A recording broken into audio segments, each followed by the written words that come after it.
ప్రాంగణం నుండి ర్యాలీగా వెళ్లి ఐబీ చౌక్ లో అంబేద్కర్ విగ్రహానికి పూలమాలలు వేసి అనంతరం ఐటీడీఏకి వెళ్లారు. ఐటీడీఏ కార్యాలయం ముందర ఆదివాసీలు ధర్నా చేపట్టారు. కట్టుదిట్టమైన పోలీస్ భద్రతా మధ్య ర్యాలీ కొనసాగింది. ఎల్ఆర్ఎస్ వ్యవస్థను వెంటనే నిలిపివేయాలని ఆదివాసీ నాయకులు కోరారు. అనంతరం ఐటీడీఏ ప్రాజెక్టు అధికారి భావేష్ మిశ్రాకు వినతి పత్రాన్ని అందజేశారు.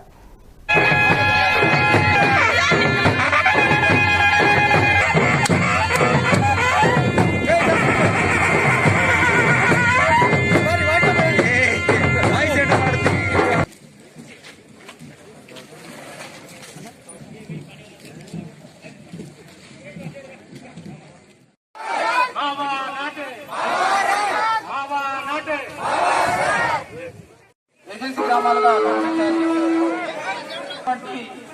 అన్ని ఆదివాసీ తెగల ప్రజా సంఘాలకు, కుల సంఘాలకు ఆదివాసీ హక్కుల పోరాట సమితి కుటుంబ తరపున ఉద్యమాభివందనాలు.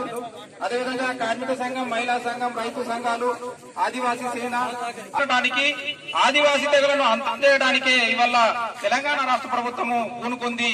కాబట్టి మన ఏకైక డిమాండ్ ఏదైతే 5వ షెడ్యూల్ ప్రాంతం ఉందో 5వ షెడ్యూల్ ప్రాంతంలో వెంటనే ప్రాపర్టీ సర్వేను, ఎల్ఆర్ సర్వేను వెంటనే నిలిపేయాలి అని చట్టం. ఇవాళ తెలంగాణ రాష్ట్ర ముఖ్యమంత్రి కావచ్చు, ఇవాళ ఇందిరాగాంధీ రెడ్డి గారు కూడా లేదు మేము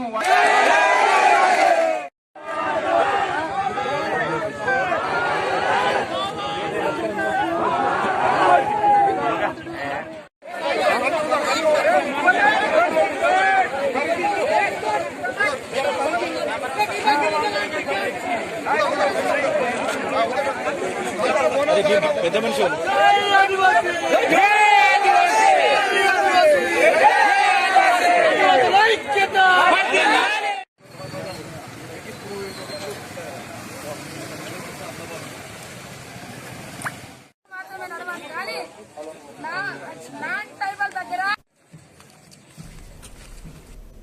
ఆదిలాబాద్ జిల్లా కేంద్రంలో స్థానిక అంబేద్కర్ చౌక్ లో 64వ ధర్మచక్ర పరివర్తనం